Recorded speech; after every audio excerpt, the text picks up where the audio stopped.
if you're going to speak about something, you need to know a lot about it. You need to know 3 or 4 times as much as you're going to speak about at minimum. So first of all, you have to do your background research. You have to have multiple stories at hand that you can use to illustrate your point. And you have to have a point.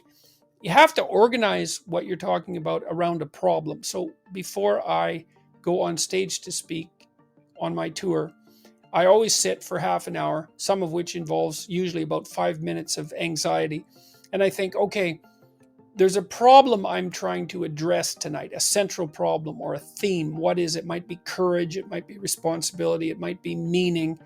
I think, and that serves as an organizing principle. So that would be the point. I would say, talk about what you know.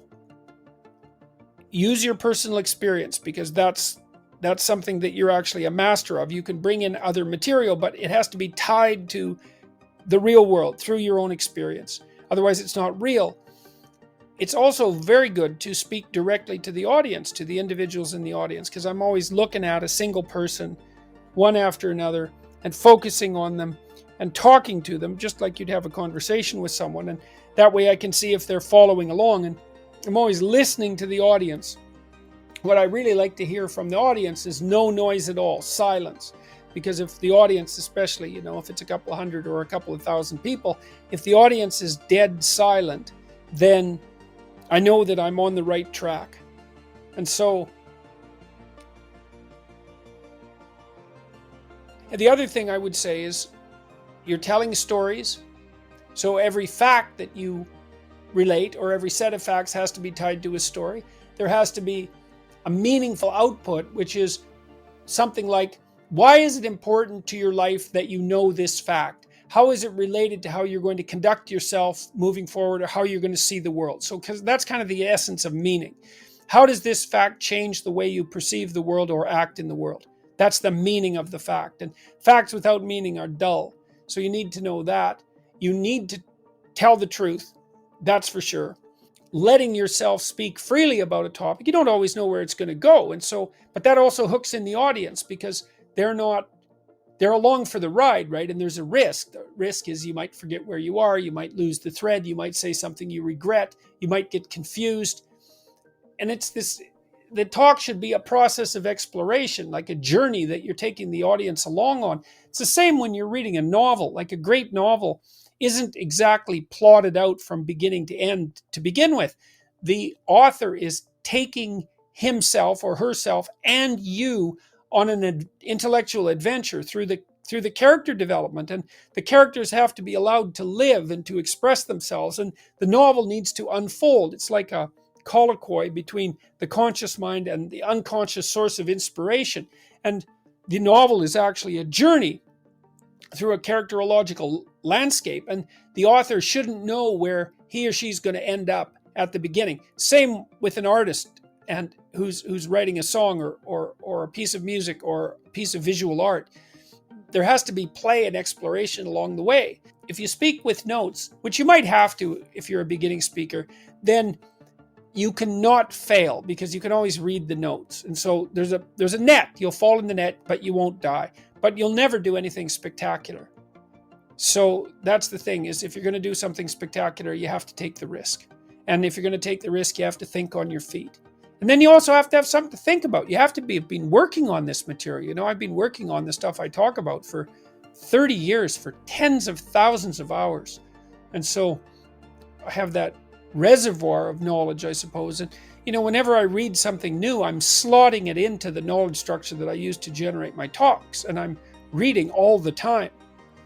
You can't ever thoroughly know someone, because people are too complicated. You can't even really know yourself. If you're communicating with an actual person, then you're actually having a conversation. And the conversation transforms as a consequence of participating in it, and it tends to be engaging and meaningful. If what's happening is an exchange of ideological platitudes, or just platitudes themselves for that matter, then you're probably engaging with a mask.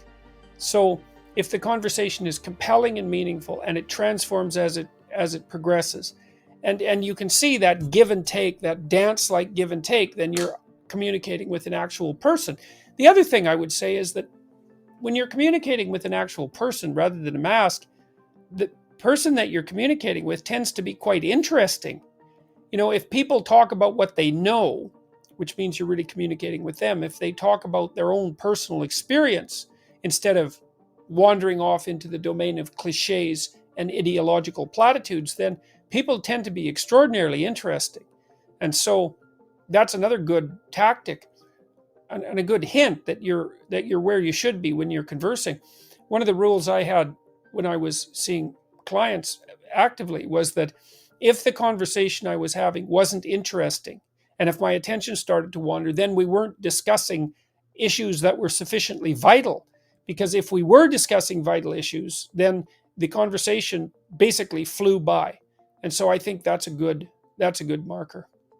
If you're faced with a complicated question, especially one that has to do with an important decision in your life, that you say, I need to sleep on it, or I need a couple of days, and not to answer on the draw. I mean, I think that's true even for extroverts. I think if you're called upon to offer your opinion about something complex, then it's perfectly reasonable to say, look, that's a really hard question. I'm not going to give you a casual answer. I need to think about it for a couple of days. So the advice would be, because you find it hard to articulate a good answer, don't allow yourself to be rushed. And the second is to understand that this is part of your temperament. There isn't anything wrong with it. It's just, it's how you're wired. Sometimes you have to act out what you want to be before you become it. You have to pretend. It's not a lie. It's really a pretense, like children pretend to be a father before they grow up and become a father. It's a form of practice. And so tip 1 might be figure out who you want to be. Tip 2 might be, well, then dress like that person. That's a good start. And because I think if you want to become who you want to be, then no detail is too small to overlook. And certainly it isn't exactly that people judge you by your clothes, although they do to some degree. It's that if whatever you can have going for you, you might as well have going for you. That's how it looks to me. And certainly my experience has been that the response to my improved wardrobe has indicated that the investment was clearly worth it, indisputably and clearly worth it. And it's nice to be dressed sharply to go in front of an audience. It's a sign of respect to the audience. There's other ways of showing respect to an audience, but that's certainly one. And so it's been extraordinarily worthwhile. I would say if you're